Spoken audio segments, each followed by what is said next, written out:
From South Carolina Public Radio, this is the South Carolina Lead. I'm your host, Gavin Jackson, and this episode was recorded on June 30th, 2023, from South Carolina Public Radio Studios here in Columbia. Just so you know, some of the information in this podcast may have changed by the time you've heard it. One thing that is definitely changing is that we have a programming note, folks. That's right, listen up, stop skipping through the important stuff at the top here. The Lead will be producing only one uno podcast each week over the next 2 weeks. Okay, folks? This is to accommodate some vacation time for not only Gavin, but AT as well. We thank you in advance for your understanding. Now, this episode features about 2 weeks worth of South Carolina-related news. So I hope you all are looking for a good catch-up episode because it's long. That's right, this episode features the latest on the state Supreme Court action involving the state's 6-week abortion law. And we were on the ground at U.S. Marine Corps Recruit Depot, Parris Island, where Dr. Jill Biden spoke in recognition of the 50th anniversary of the all-volunteer force and during the ceremony for the latest 200 Marines to join the Corps. We have a slew of infrastructure news to report as a result of major federal investment programs. Governor Henry McMaster only axed a teeny tiny bit of the $13.8 billion budget passed by lawmakers. We tell you what he cut. And from the campaign trail, we hear from Senator Tim Scott and his Fox News town hall, and former Governor Nikki Haley's policy speech on China. See, folks, I told you this episode is packed. AT is super mad at me. But I hope you're not mad at me. But if you are, you can call us at 803-563-7169. We will probably not air it if you're mad at me. Maybe it's good. But really, I don't want any criticism. It's too much for me to handle. But let us know what you're thinking about, what you guys are doing. Happy July 4th. We're going to have a lot going on. We'll be catching you guys up on what we're doing. We'd love hearing from you, though. 803-563-7169.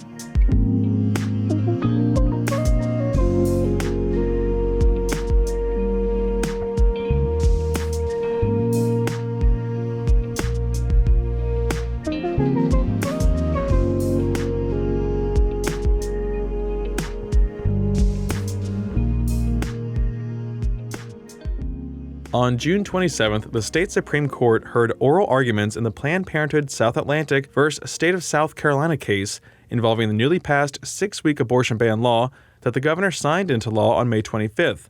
That was then briefly implemented before temporarily being blocked in the state court the next day. Abortions remain legal in the state up to around 20 weeks, though lawyers representing the governor and lawmakers argued this week that tweaks adopted in the new 6-week law would address issues raised by Associate Justice John Cannon Few, who joined Chief Justice Don Beatty and then Associate Justice Kay Hearn in January, who found that the previous 6-week law to be in violation of the state's constitutional right to privacy. That was a long sentence. Why did I write it that long? I love run-on sentences. Besides wording in the new law, there has also been a change on the court, with Justice Hearn reaching the mandatory retirement age this year and being replaced by Appeals Court Judge Gary Hill in February.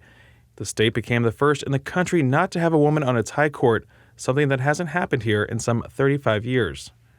I was returning from Virginia at the time of the hearing, but South Carolina Public Radio's Maayan Schechter was in the courtroom and spoke about the case on All Things Considered that day. Here's ATC host Juana Summers talking with Maayan.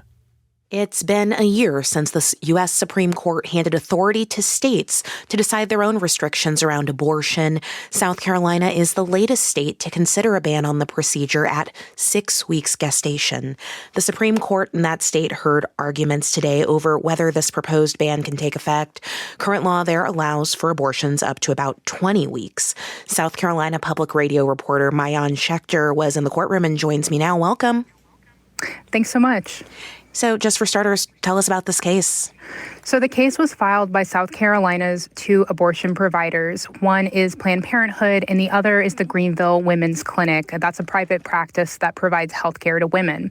And lawyers for those organizations were in court today making arguments defending women's access to reproductive health care. And when we talk about this case in particular, it's also important to consider the geography of South Carolina. South Carolina has been in what many have described it to be an abortion island. Many of the surrounding states states already have much more restrictive bans on the books, such as 6 and 12 weeks in place. And so many Republican lawmakers and state leaders here did not want the state to become what they consider to be an abortion destination. And that's one of the reasons why those leaders and lawmakers have been so aggressively defending this case throughout the courts. And I understand that this is the second attempt at a 6-week abortion ban in South Carolina. Why is the court debating this when they've already ruled a ban unconstitutional? Right. Well, this is an entirely new court. A key justice who actually authored the lead opinion back in January, she retired recently, and she was the only woman on the court. In South Carolina, the mandatory retirement age for judges is 72, and this particular justice, Kay Hearn, she turned 72 and therefore had to retire. And since then, she's really publicly defended her decision to strike down the law. In one instance recently, she was quoted as saying, 6 weeks is a joke. But now that she's gone, the court is actually all male because lawmakers elected her successor, Gary Hill, and therefore the court is now all men. And the legislature thought they'd have better luck now, so they decided to tweak the ban that was previously rejected and try again with a brand new audience. What were the arguments you heard today in court? Sure. So the lawyers representing the abortion providers, they argued that nothing really has changed since the last attempt at a 6-week ban, and they consider this ban to still be unconstitutional. A lawyer for Planned Parenthood made the point today that for most people, it's very unlikely they'll know that they're pregnant this early, saying people, quote, are not sitting around taking pregnancy tests every single day. The lawyers on the other side, that would be for the state and the Republican leaders, they argued that they've made what they consider significant changes to this bill. For example, they removed language about women being able to make a, quote, informed choice. And that was in response to concerns from one justice who was considered the swing vote. He had previously raised questions about the time women have to know that they're pregnant and also how much time they have to make a decision. And he actually made some ambiguous statements during today's hearing, forecasting maybe a possible change of heart, saying, quote, I promise you, I'm not changing my analysis, but that does not mean the outcome is the same. And briefly, tell us, what is next for this law? So it's a bit unclear when the Supreme Court is going to hand down the decision. It could be days or weeks before we have a ruling from the Supreme Court. But for now, it's currently still legal to get an abortion in South Carolina until about 20 weeks. Advocates here have really been hammering that message, particularly on social media. There is some irony in that there are actually only 3 clinics in the state that offer abortions, and often they have serious backlogs. So despite the law, access here is already limited. Maayan Schechter of South Carolina Public Radio. Thank you. Thank you. Look at that. Maayan just getting on the spot here and then just jumping on ATC like that. So proud of her. Moving on, First Lady Dr. Jill Biden was at U.S. Marine Recruit Depot, Parris Island in Beaufort on Friday to give the keynote address at the graduation ceremony for the latest 200 Marines to join the Corps. Biden's visit coincided with the 50th anniversary of the nation's all-volunteer force, and as part of the First Lady's Joining Forces initiative. One of sacrifice and selflessness, one of pride and patriotism. Thank you. And I hope that you're proud, because we are your instructors, your families, and your commander-in-chief. The choice to be part of this community will shape you in so many ways. Will forge and form the path of your life, as well as the life of your families. And that choice is the foundation of our national security, the heart of our strength in times of war and peace. In January 1973, then Secretary of Defense Melvin R. Laird announced the U.S. military would fill its ranks exclusively with volunteers rather than draftees. Since the end of military conscription, more than 11 million have joined active duty service over the years. Today, more than 1.5 million men and women serve in uniform across the U.S. Armed Forces, according to the White House. For 50 years, Americans like you have chosen this path. Our all-volunteer force of the brave and the bold. Just 1% of our country take up the mantle of keeping all of us safe. As my husband says, It is our sacred obligation to ensure that military service is an opportunity of dignity and honor, of pride and accomplishment, not just for our service members, but for those they love, the families who answer the call of duty as well. For 12 weeks, Parris Island is home for Marine recruits east of the Mississippi. Let's just say if you want to join the Marines, sign up in the fall so you don't have to spend 3 months in the summer heat. Unless you want that. I can tell you I was out there. It's hot. Now, it was something just spending the morning out there watching the new Marines file past the reviewing stand filled with dignitaries and hundreds of family members and friends who, after the ceremony, rushed onto the parade grounds to greet their loved ones. Biden most recently visited Marines at Marine Corps Air Station Yamaguchi, Japan in May, and a military family clinic near Camp Pendleton in San Diego. Earlier in June, the First Lady and President Joe Biden visited Fort Liberty, which is formerly Fort Bragg in Fayetteville, to meet with families and announce a new executive order to support military and veteran spouses, caregivers, and survivors, and increase economic opportunities for military-connected families. Moving on June 20th, Governor Henry McMaster issued his $1.5 million in vetoes for the $13.8 billion budget. The budget includes a record number of 283 of Governor McMaster's executive budget proposals, totaling $3.3 billion. Now, of the 11 vetoes issued by McMaster, several were for duplicate items that were already funded in the budget. Some other items that were vetoed by the governor included funding for nonprofit programs that he said were not good use of public dollars. This is the lowest amount of vetoes issued by McMaster, and he said it highlights the successful collaborative approach that he and his staff utilized in crafting this budget in partnership with the General Assembly.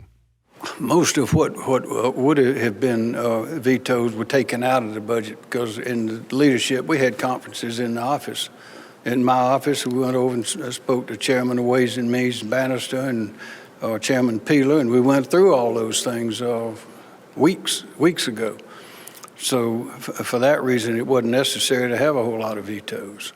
For example, last year, McMaster issued 73 vetoes, totaling $53 million. And in 2021, he issued $150 million in budget vetoes. So 11, again, teeny tiny. It's an official word right there. Again, that collaborative nature helped McMaster get a lot of his initiatives passed in this budget, including an income tax credit, teacher and law enforcement pay raises, school safety initiatives, a college tuition freeze, and a transformative investment in preserving our state's environmental and cultural heritage. This is from his office. McMaster said despite culling some earmarks behind the scenes and still vetoing others, that there should be a more transparent system in place for the pet projects that lawmakers secure funding for. I'm confident that we had the information indicating the worthwhile nature of them. Now, could it have been done in a better way? And I've described that. There is a better way, I think, to do it, and that's to have public input as well, to have availability for the people to see exactly what is being proposed, who is proposing it, and the reason for it, and determine if they want to spend that money. Because all this tax money, this is tax money. We don't want to be overwhelmed and have government only by earmarks. But the best way to control that and see that what money we have goes to the right places is to have input from the citizens, so they can see where other money is going and what's not coming to them and what they need. And you enter into I think, a more balanced situation where you don't have as many earmarks, but those that you have are very good. Now let's go from state dollars to federal dollars. That's right, a lot is flowing to the state for infrastructure and broadband projects under funding approved by Congress in the Bipartisan Infrastructure Law and the Inflation Reduction Act. This podcast is also basically an infrastructure podcast. If you've listened long enough, we always talk about infrastructure. So let's walk through the latest. The National Telecommunications and Information Administration announced $551.5 million from the Broadband Equity, Access, and Deployment Program to help close the broadband gap in the state. Congressman James Clyburn said in a statement, "I'm pleased with this BEAD funding. South Carolina will now have the means to bring high-speed internet access to every household across the state," quote. The state broadband office estimated in 2021 that it needed $650 million to bring high-speed broadband to every underserved household in the state. The state received $400 million from the American Rescue Plan, roughly $100 million from the Federal Communication Commission's Rural Digital Opportunity Fund, and has dedicated $50 million in state match funds. So that's $550 million right there. Now the state is receiving another $550 million in the form of this BEAD funding, which means the state will remain on track to achieve 100% affordable connectivity by 2026. Congressman Clyburn noted in his press release that he was the only member of the South Carolina House delegation to vote in favor of the bill. But just because you didn't vote for federal funding or actively voiced your opposition to it doesn't mean you can't show love for the projects that come home. First Congressional District Republican Representative Nancy Mace last April called the bipartisan infrastructure law a fiasco, absurd, and even the program that is sending the money to the state an example of socialism. But here is Mace this week talking about the nearly $26 million in Federal Transit Administration funding that the Charleston Area Regional Transportation Authority will receive to build CARTA's Shipwatch Square Transit and Workforce Center. I mean, we're talking about, a very small percentage of that bill actually going to projects like this. So, number one, and the optics of it, what do you want me to do? Turn my back on the Low Country when we can get funding for public transit? Absolutely not. When someone calls our office, we're going to assist you. U.S. Department of Transportation Secretary Pete Buttigieg, who was in town to discuss funding for another project, which we'll get to in a moment, had this to say when he was in Orangeburg about Congresswoman Mace. Listen as the wheels turn. I would say, welcome aboard. Look, this is good policy. And it's true that not every member of Congress was there with us when we were working to get this done. And it turns out that is no barrier to them being glad to see that funding come to their districts. I think because this was good policy all along.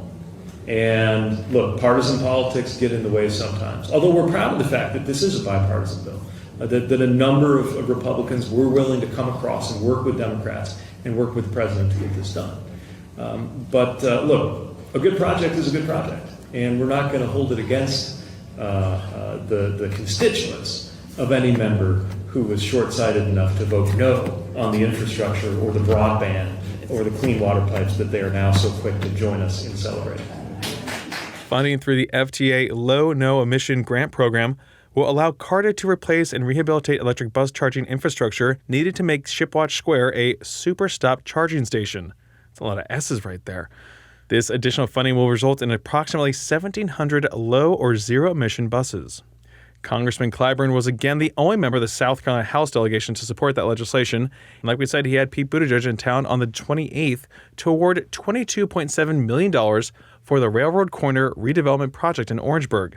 These federal dollars will go toward the construction of a pedestrian bridge over 2 highways and railroad tracks and a multimodal transit hub, including a new public transit stop, charging infrastructure for electric vehicles and bicycles, and a public parking structure. Here's Clyburn tying everything together when it comes to infrastructure. On yesterday, Secretary Granholm was here. We were in Columbia together. And at the time, we were talking about the EV charging stations that we could be building away from the interstate highways. And I think 3 big battery plants that are here. One of those in Carlton County. And I think Allendale is getting one of those, right? So that connects Allendale and Carlton County to this project because you're going to have charging stations here at this facility. The interconnectedness of all of this, I think, is very, very important. Now, at the same time that we were together, they were announcing $551 million for broadband in South Carolina.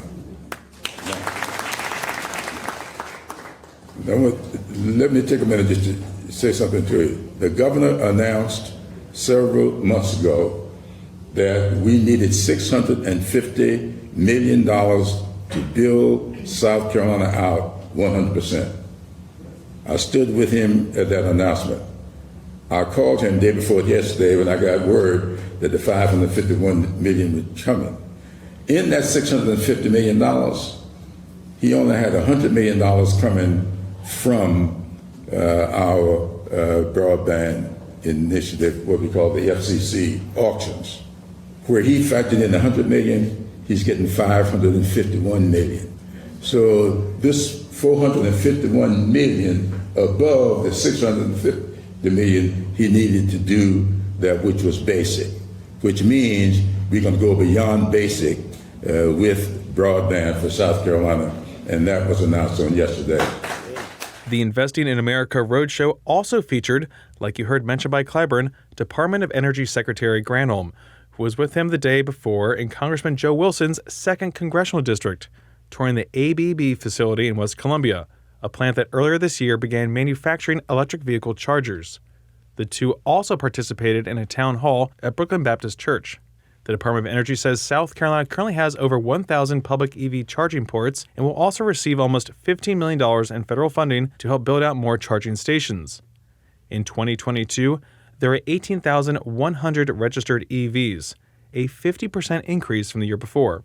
Secretary Granholm's tour was part of the Biden-Harris administration's broader 3-week Investing in America tour, where President Biden, Vice President Harris, and leaders across the administration highlight investments in projects growing the economy from the bottom up.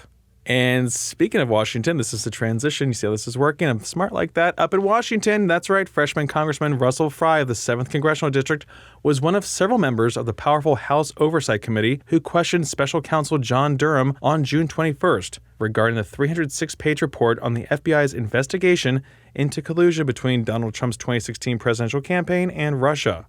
The 4-year investigation report released in May concluded that the FBI should have launched a preliminary investigation, not a full one as it did. Here's part of Congressman Fry's allotted 5 minutes asking Durham questions. The FBI opened up Crossfire Hurricane without speaking to the people who provided the initial information. Is that true? That's correct. The FBI opened Crossfire Hurricane on a Sunday, only 3 days after reviewing that information. Is that correct? That's correct. So just think about that for a moment. An investigation, a full investigation into a presidential campaign over a weekend. Mr. Durham, the FBI opened Crossfire Hurricane without interviewing any of the essential witnesses. Is that true? That's true.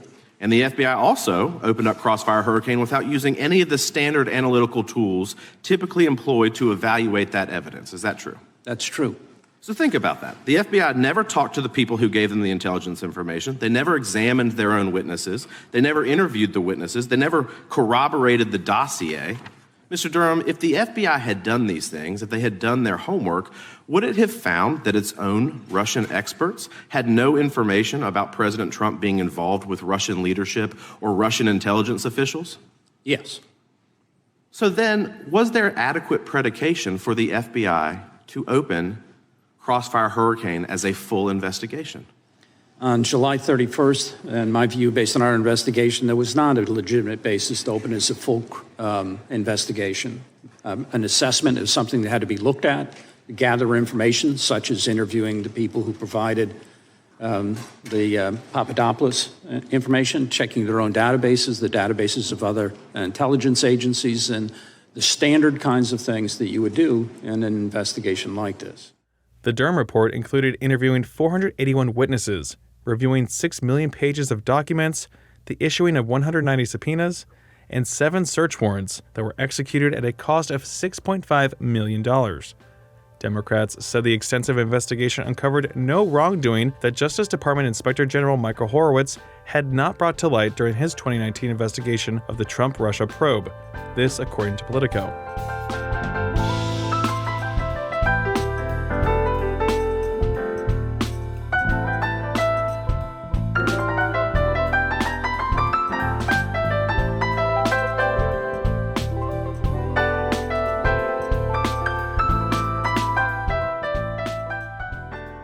You know what you want to do now? All this talk about D.C., let's get on the campaign trail with a focus on our homegrown candidates.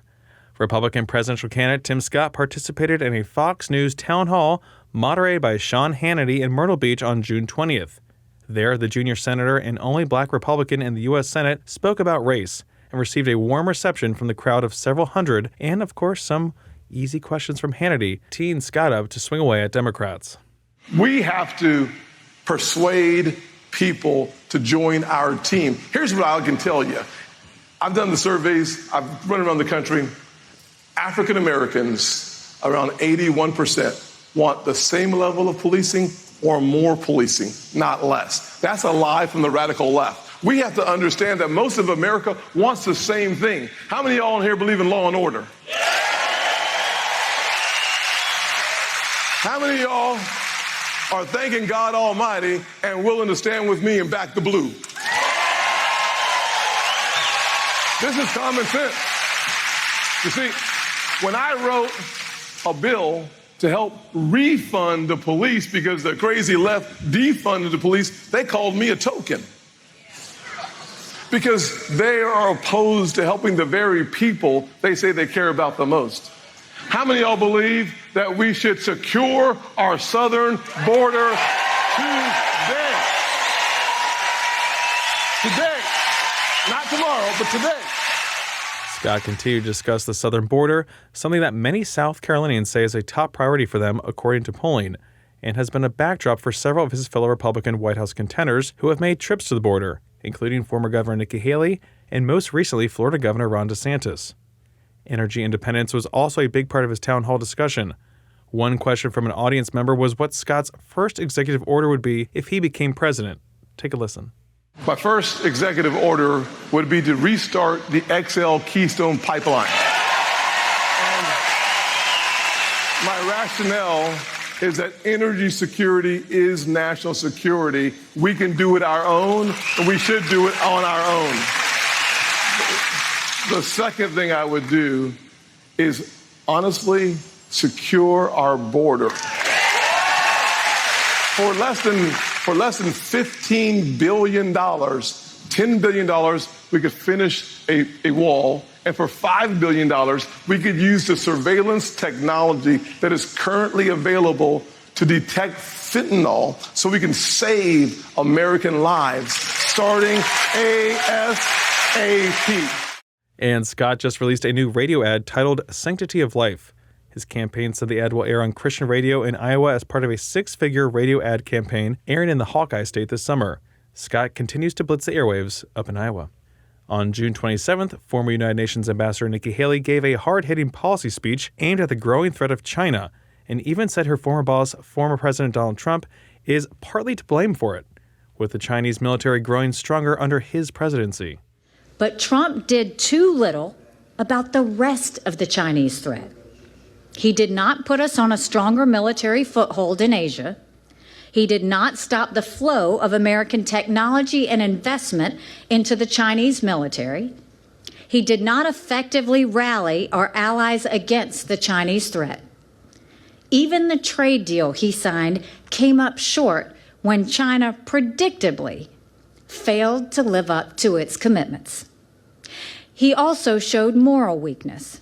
In his zeal to befriend President Xi, Trump congratulated the Communist Party on its 70th anniversary of conquering China. That sent a wrong message to the world. Chinese communism must be condemned, never congratulated. This is Haley again showing another foreign policy position she differs with Trump on. She's clashed with him on his views of the Ukraine war, Russia, and now is calling him weak on China, though she also had tough words for President Joe Biden, who she said has only made the situation with the communist country worse. She has frequently brought up the Chinese spy balloon that traversed the country this spring and was shot down off the South Carolina coast, and often says American universities should lose federal funding if they take Chinese money. Haley said Biden has not done any better in dealing with China, including the recent visit by Secretary of State Antony Blinken, who recently visited Beijing. Following 2 days of meetings with top government officials and President Xi Jinping, Blinken said progress was made towards stabilizing the relationship between the two superpowers, which has been frosty, thanks to the spy balloon situation, Taiwan relations, the flow of Chinese fentanyl to the United States, and military provocations in the South China Sea and Taiwan Strait, just to name a few. Now, Haley is a strong supporter of Taiwan and frequently equates the success of the Ukraine war against Russia with the security of Taiwan from a Chinese invasion. She also laid out how she would deal with China as president. My top priority will be strengthening America's economy and America's military. We will protect America's prosperity and homeland from Chinese aggression. We will tackle Chinese meddling in our society and its manipulation of our economy. And we will hold the Chinese Communist Party accountable while putting it on the global defensive. And former President Donald Trump returns to the state on July 1st, where he will rally for the first time since his visit in January, when he announced his state leadership team and spoke before hundreds of supporters in the State House. On Saturday, he will speak at the Pickens Independence Day Parade and will be preceded by elected officials who have endorsed him, including Governor McMaster, Senator Lindsey Graham, Lieutenant Governor Pamela Evette, Congressman Russell Fry and William Timmons, as well as State Treasurer Curtis Loftus. We'll be there, and we'll have more for you on Wednesday's episode.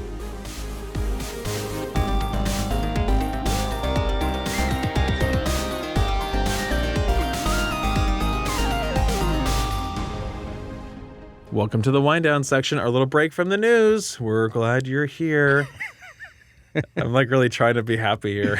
Am I doing a good job? A.T. Shire, producer of the lead. Oh, he nails the intro, sticks the landing, Ooh, a little wobbly. lands the plane. So good. Like Carrie Strug with my little twisted ankle. Exactly. Or was it broken? God, what an iconic moment of the 90s that these kids have no idea. I mean, my God. Kids these days. Can you believe them? Where's the heart? These Zoomers. They can only read about it in books. Just like I was watching the Last Dance about Michael Jordan. It all came back. I was like, oh my God, the 90s were so insane. So, Gavin, I'm gonna get us back on track here. Okay. Dribble the ball back inbounds. And Gavin spoke so much just now, and I'm so proud of him. Talking for so long. But we have some voicemails, and we're not gonna air them this time. We're doing a zero dip, okay? Yeah. So it was a long episode. We have them. I'm gonna have them next week. Thank you safe. for calling. They're in a safe place. I have them in the vault, and the vault it's got 24/7 guarding. Okay. It's like a very nicely decorated bathroom. When Gavin and I want to go into the vault, we have to look at each other, go 3, 2, 1, turn, and I always do it right before, you do it right after. It's always super awkward. So, Gavin, you have been running all around the East Coast, I would say. I'm glad you're home. Very coastal. strange. And as he mentioned at the top, we are going to have a weird schedule for the next few weeks. Yeah, it's July, folks. Everyone's gone. I will be in Maine. It's second week of July. The second week of July, I'll be in Maine, and you will hear me in Maine. We're going to hear that Maine Cabin Masters background. Oh, my God. I was home with my mom for a little bit, which just the woman loves, like the Magnolia Network, HGTV, and we always ended up watching Maine Cabin Masters. You ever watch that show? I have not. Super fascinating because there's just small little things on these little plots that are right on lakes, that are all over Maine. Mm-hmm. But they're always just like little dumps. But I get it because it's just a little thing you go up to. You get a shack. Yeah. Yeah, that's what my family has. I mean, it's been added to over the years, you know what I mean? But yeah, I mean, I can show you a picture when I'm up there. I'll hold the... Undisclosed location. Yeah, it is. I'll tell you where it is.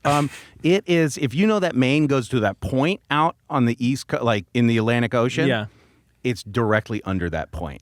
That's the lead backup site. Jonesport, Maine. I'm not even going to bleep that. I'll let you guys know. It's kind of scary you're going to say Jonestown. They need more people to go. Yeah, Please. There's a lot of Kool-Aid, okay?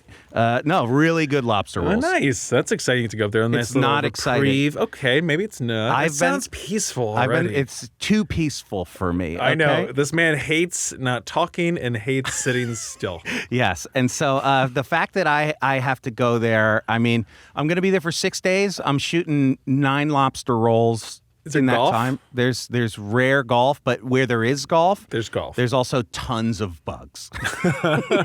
That's like when I was just down on Parris Island. Oh my God, you're inhaling so hot. them. I'm like, they go in and out of your body. You're filter feeding bugs. God. It's disgusting. That sounds wonderful. And so, Gavin, I do like to point out that he is driving everywhere, covering all this stuff for you animals that listen here, but taking a couple days. Gavin is really living his life a quarter mile at a time. Oh my God! Literally on I-26 and I-95. He says, "Oh, someone's coming in. I have to get it for my family." Okay, so he goes there. Family. He's really embodying the ethos of Fast and Furious, which I did watch the new one, Gavin. Hard cliffhanger at the end. I gotta say, God. Hard cliffhanger because it's a two-part. It's a two-parter.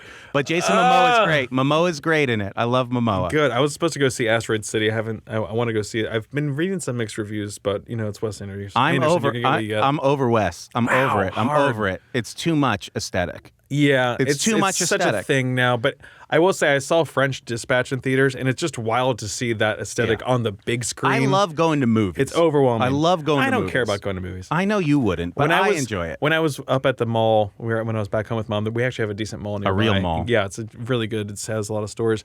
She was looking for just a black sweater. Of course, we didn't find it. Only place we found something was at H&M. No Talbots, no Ann Taylor, no Macy's. H&M had it. I love this first world problem. It was a journey. and I was there to support my mother. It was at Journeys. But as we were dining at the Cheesecake Factory, oh God, we were talking about how no one goes to the movies. I just don't want to deal with the people, which is funny because there was no one in the Cheesecake Factory at the time. That rings true. And then they sat a table of 6 right next to us. Gross. Because they didn't want to sit in the booth. And I'm like, it's like going on the beach and someone, maybe you're experiencing this right now, and someone is just sitting right in front of you. Yes. Or right next to you and being very loud. If that's the case, don't gripe. Call us 803-563-7169. Express your frustrations to us. We will internalize them and provide them to everyone else. Before we go, I'm going to say one story. It was the funniest. Cheesecake Factory? No. Movie theater for to drink ever. Okay. And for to drink. And for drink. So when we went to see Black Panther, it was me and Kellen, Caitlin's business partner in Craft and Draft, and it was in the recliner chairs. Okay, dicey. And we're in it. We're in our seats, and then this guy sits directly next to me, and shiver. He's got like 3 drinks. He's got popcorn. He's got candy, and he literally goes, and he gets in. He presses the button, gets in position, and then 2 minutes into the movie, falls dead asleep.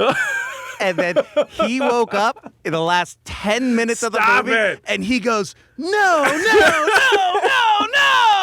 And I was like, dude, if I knew you better, I would have woken you up. I'm really sorry. It's not fair. It's not fair. It's literally like that. So I mean, if I had all the fixins, the sugar rush. It was all. He had a Slurpee. He had a soda. He had a water. Like $100 worth of. He was goods. ready to see this movie, and he fell asleep. No. It was so funny. It was better than the movie. Are you going to the movie? That movie was good. It was a good movie. I'm not dumping on that. Anyway, please call. Yeah, we need it. We're going to be the on movies? vacation. You on the beach? Let us know. Where do you go in Maine? Tell me anything to do that isn't 4 hours away from where I'm going to be. Thank you. You can do that by calling 803-563-7169. We love hearing from you guys, and you can also show us your appreciation by leaving us a review on Apple Podcasts. And you can stay up to date with the latest news on sctv.org and southcarolinapublicradio.org. And don't forget to support your local newspapers. For the South Carolina lead, I'm Gavin Jackson. Be well, South Carolina. Oh my God. Now get more on Mike, please. Oh, yeah. Oh, you got to see this. You got to see this, folks. I love chips. Yum, yum, yum, yum, yum. No. Doctors hate this guy. Follow my 7 easy tips. Oh, disgusting.